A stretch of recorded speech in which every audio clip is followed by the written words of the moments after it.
Assalamu alaikum, my dear student. How are you? I hope you are well, and I am fine. I am Azizul Nahar, assistant teacher, Sonarbon High School.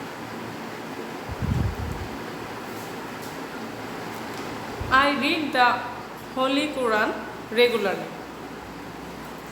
এই যে আমি একটা sentence বা বাক্য বললাম, এটা একটা পরিপূর্ণ অর্থ প্রকাশ করলো যে আমি তোমাদের আমার নিত্যদিনের একটা অভ্যাসটা তোমাদের সাথে শেয়ার করলাম। তাতে কি হলো, আমার একটা পরিপূর্ণ অর্থ প্রকাশ করলো, আমি যেটা প্রতিদিন করি। তাহলে কতগুলো শব্দ যখন একটা পরিপূর্ণ অর্থ প্রকাশ করে তখন সেটা হয় সেন্টেন্স। তো চলো আজকে আমরা সেন্টেন্স সম্পর্কে আলোচনা করব।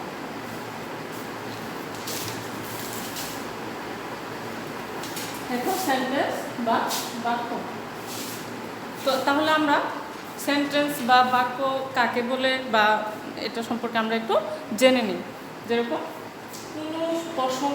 কোনো প্রসঙ্গে সুস্পষ্ট অর্থযুক্ত শব্দ বা শব্দ সমষ্টিকে সেন্টেন্স বা বাক্য বলে।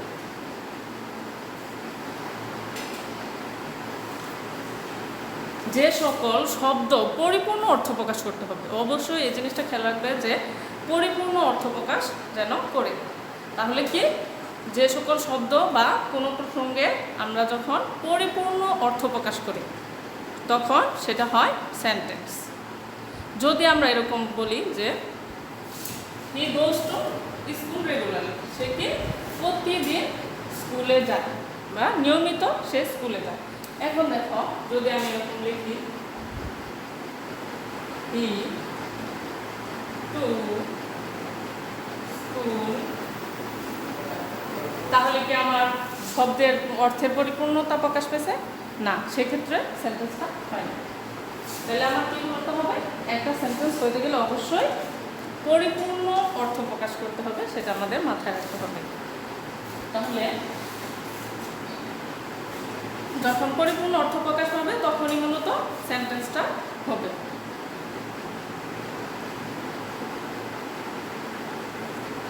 দেখো, মিনা ড্রোস পিকচার্স, এটা একটা sentence.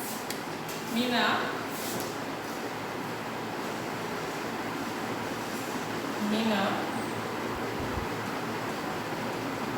draws a pictures.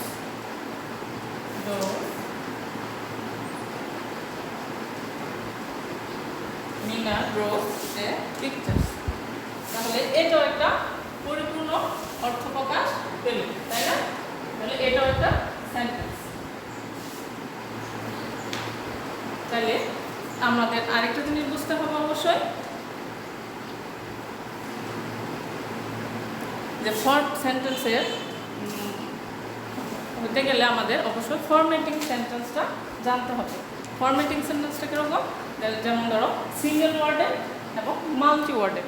Single ওয়ার্ডেড মানে কি, এটা তো বুঝতেই পারছো যে ছোট ছোট বা সিঙ্গেল কিছু ওয়ার্ড।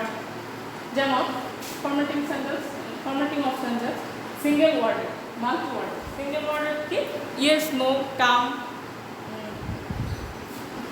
গো, এরকম হতে পারে। এগুলো আমরা আসলে কোথায় ব্যবহার করি, ফেসবুক, টুইটার বা বন্ধুদের সাথে যে কোনো বিষয়ে শেয়ার করতে গেলে আমরা এগুলো ব্যবহার করে থাকি। যে ইয়েস, নো দিয়ে, এটা হচ্ছে সিঙ্গেল ওয়ার্ডেড সেন্টেন্স। এটা একটা সেন্টেন্স, সিঙ্গেল ওয়ার্ডেড সেন্টেন্স। আচ্ছা, এখন মাল্টি ওয়ার্ডেড সেন্টেন্স। মাল্টি ওয়ার্ড সেন্টেন্সে আমরা বিভিন্ন মানে বুঝতে পারছো যে একটু বেশি শব্দ নিয়ে যখন সেন্টেন্স তৈরি হয় সেটা হচ্ছে মাল্টি ওয়ার্ডেড। যেমন মাল্টি ওয়ার্ডেড, যেমন উইথ ভার্ব, মানে ভার্ব আছে এরকম ওয়ার্ড, আর হচ্ছে উইদাউট ভার্ব, মানে ভার্ব ছাড়া। যেমন ভার্ব নিয়েও তোমার একটা সেন্টেন্স তৈরি হতে পারে, ভার্ব ছাড়াও তৈরি হতে পারে। যেমন উইথ ভার্ব এবং without verb.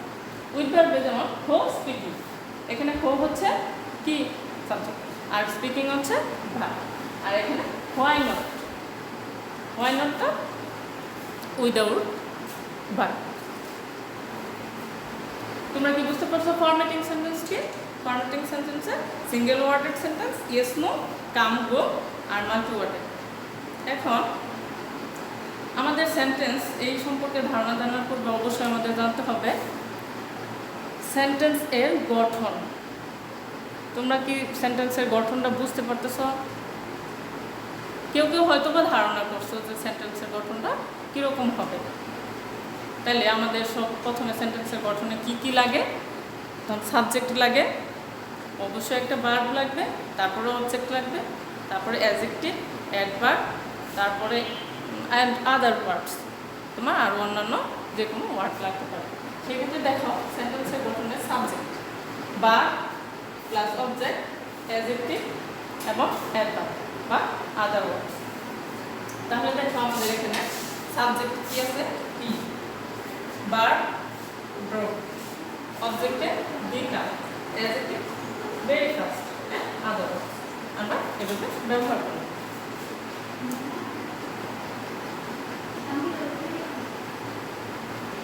It is very cold today. তাহলে দেখো it is very cold today. It is very cold today.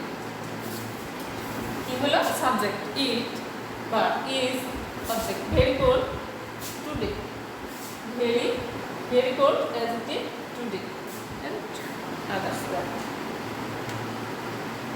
তাহলে আমরা সাবজেক্টটা আমরা কিভাবে চিনব? যখন আমরা কে করে দিয়ে প্রশ্ন করব, কে করে, তখনই আমাদের সাবজেক্টটা বেরিয়ে আসবে। কে কাজটি করে? সাবজেক্ট কাজটা করে, মানে কে করে সাবজেক্ট করে। অবশ্যই তোমাদের এই জিনিসটা খেয়াল রাখতে হবে, যে কোনো বাক্যের বা সেন্টেন্সের প্রথমে সাবজেক্টটা বসে। প্রথমে কি বসে? বাক্যের সাবজেক্টটা বসে। তাহলে সাবজেক্টের পরে কি? ভার্বটা কি হয়? অবশ্যই সাবজেক্টের পরে বসে বা সাবজেক্টের পরে বসে। তাহলে ভার্ব কীভাবে বুঝতে পারবে? কি করে, সেন্টেন্স সাবজেক্টের পরেই ভার্ব বসে। কি করে যখন প্রশ্ন করা হয় তখনই ভার্ব চেনা যায়। কি করে প্রশ্ন করা হয় তখনই ভার্ব চেনা যায়। আচ্ছা, অবজেক্টটা কীভাবে চিনবে? কর্তা কি নিয়ে কাজ করে, কর্তা কি নিয়ে কাজ করে, তখনই আমরা অবজেক্টটা চিনতে পারি। কর্তা কি নিয়ে কাজটা করে গেল। তাহলে আমরা কি চিনলাম? Subject, verb, object. এখন অ্যাডজেক্টিভ তোমরা কি জানো? আমি কিন্তু ক্লাস নিয়েছি, তোমাদের ক্লাস আমার সঙ্গে হয়েছে, অ্যাডজেক্টিভ সম্পর্কে তোমাদের ভালো ধারণা আছে। তো অ্যাডজেক্টিভটা কীভাবে চিনবে? যেমন ব্যক্তি বা বস্তুর দোষগুণ জানার জন্য প্রশ্ন। হ্যাঁ, আবার আমি একটু তোমাকে স্মরণ করে দিচ্ছি। যেমন ব্যক্তি বা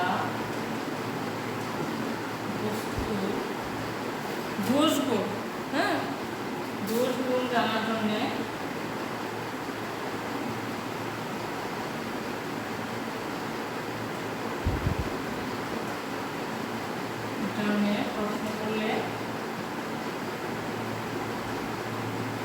প্রশ্ন করলে অ্যাডজেক্টিভটা পাওয়া যায়। হ্যাঁ, বুঝতে পারছো? অ্যাডজেক্টিভ চিনতে পারবে। তাহলে কি? ব্যক্তি বা বস্তুর গুণ জানার জন্য প্রশ্ন করলে অ্যাডজেক্টিভটা আমরা পেয়ে যাব। এখন বলো কাজটি কেমনভাবে সম্পূর্ণ হয়েছে। যখন আমি এরকম একটা বিষয় বুঝি যে কাজটি কেমনভাবে সম্পূর্ণ হচ্ছে, তখন আমরা অ্যাডভার্বটা চিনতে পারি। কাজটি কেমনভাবে সম্পূর্ণ হয়েছে, তাহলে আমরা অ্যাডভার্বটা চিনতে পারি।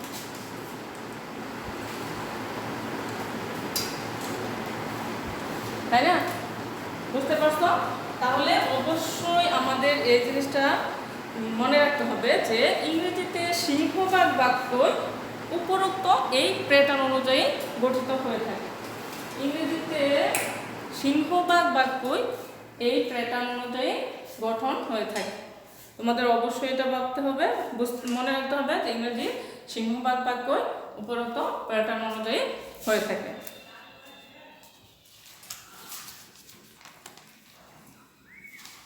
দেখো এখন কিছু ওয়ার্ড আমি করছি, যেমন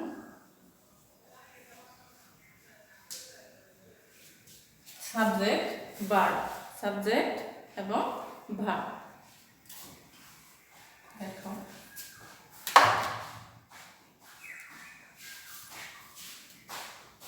horses,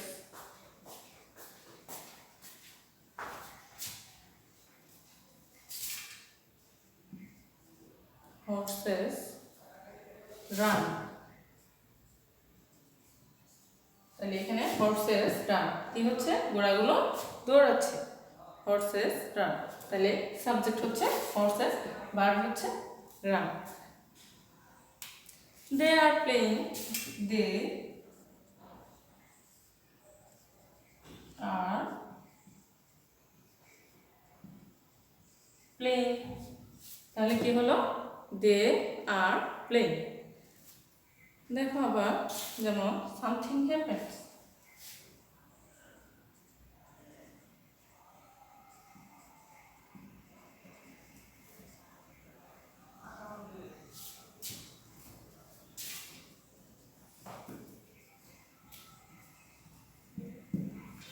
something happens, কি হলো, subject plus verb, subject plus verb. তোমাদের একটু আগে যে ফরমেশনটা দেখালাম সেটা হচ্ছে কি, সেন্টেন্স গঠন সাবজেক্ট ভার্ব অবজেক্ট প্লাস কি বলো, অ্যাডজেক্টিভ অ্যাডভার্ব।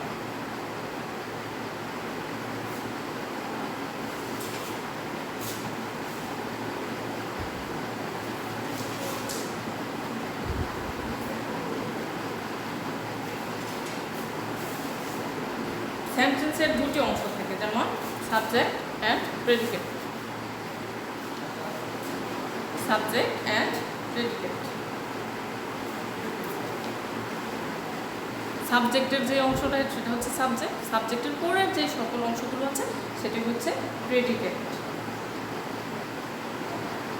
যেমন এখানে দেখো বার্ড ফ্লাই,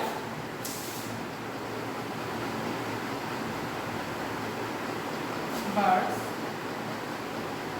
fly, দেখছো birds fly, তাহলে subject and predicate. they come gives us milk, they come gives us milk, তাহলে যেটা সাবজেক্ট তারপরে কি gives us milk হচ্ছে, যেটা সাবজেক্ট gives us milk হচ্ছে প্রেডিকেট। আমরা কি কি শিখলাম, তাহলে বলো আমরা কি কি শিখলাম, সেন্টেন্স কাকে বলে, তারপরে কি ফরমেশন সেন্টেন্স, তারপরে সেন্টেন্সের সাবজেক্ট কি, ভার্ব কি, অবজেক্ট কি, তারপরে অ্যাডজেক্টিভ অ্যাডভার্ব, এগুলো আমরা শিখলাম। এখন আমাদের আসলে সেন্টেন্সের প্রকারটা দেখতে হয় অর্থভেদে, অর্থভেদে বা according to meaning, according to meaning অনুযায়ী আমাদের সেন্টেন্স কয় প্রকার, 5 প্রকার। অ্যাকর্ডিং টু মিনিং অনুযায়ী আমাদের সেন্টেন্স 5 প্রকার, আর according to structure, according to structure অনুযায়ী আরও প্রকারভেদ আছে, তোমরা ওটা করে বলবে। আমাদের আজকে কি হচ্ছে, অ্যাকর্ডিং টু মিনিং বা অর্থভেদে সেন্টেন্স 5 প্রকার।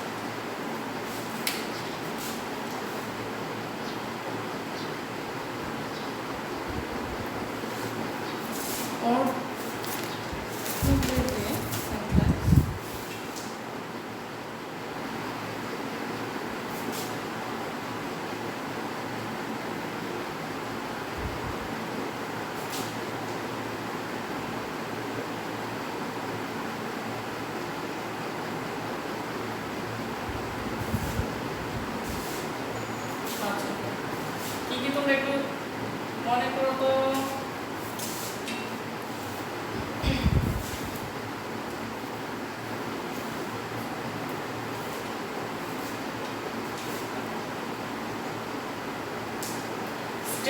আগে আমি বলে নিই, যেমন ধরো স্টেটমেন্ট অর অ্যাসার্টিভ বা বিবৃতিমূলক বাক্য।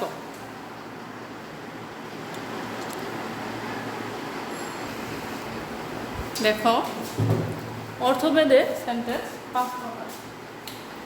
অর্থভেদে সেন্টেন্স 5 প্রকার।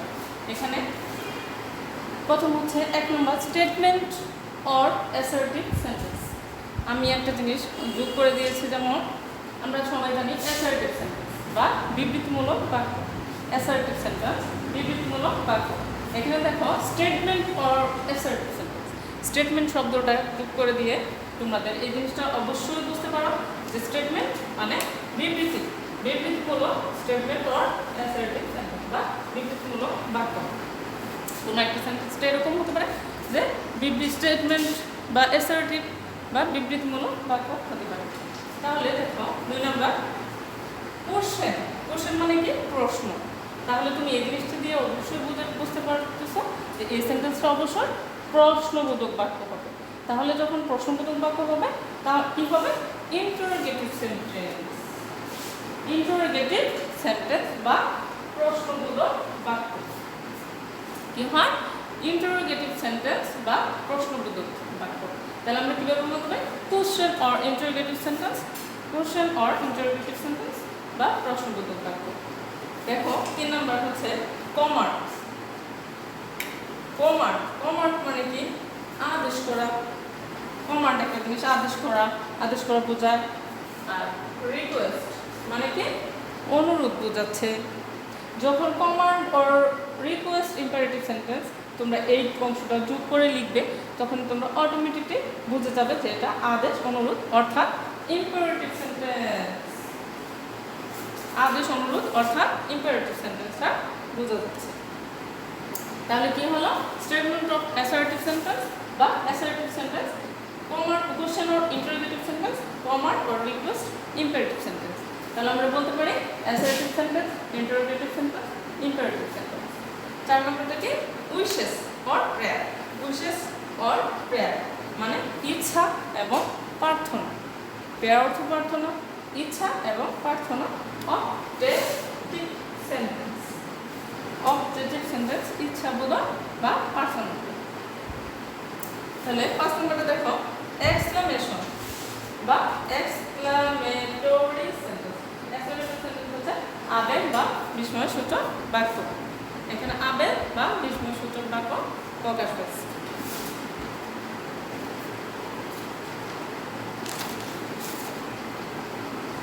তাহলে দেখো আমরা কি পেলাম? অ্যাকর্ডিং টু মিনিং বা সেন্টেন্স। অ্যাকর্ডিং টু মিনিং মানে কি? অর্থভেদে সেন্টেন্স 5 প্রকার। সেটা কি? Assertive sentence, assertive sentence, interrogative sentence, imperative sentence, objective sentence, exclamatory sentence. আমরা অর্থভেদে সেন্টেন্স 5 প্রকার পেয়ে গেলাম। তাহলে আজকে আমরা কি পড়লাম? প্রথমে আমরা সেন্টেন্স কি সেটা সম্পর্কে জানলাম, তাই না? প্রথমে আমরা সেন্টেন্স কি সেটা সম্পর্কে জানতে পারলাম।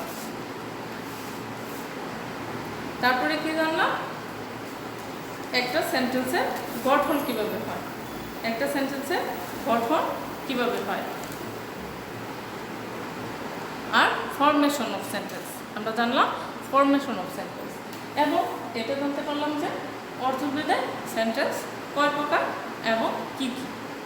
তোমরা অবশ্যই বাড়িতে এই অংশটুকু আমার পড়াটুকু দেখবে, শিখবে এবং বাড়ির কাজটা তোমাদের জন্য রয়ে গেল যে এই 5টা সেন্টেন্স সম্পর্কে তোমরা সুন্দরভাবে জানবে।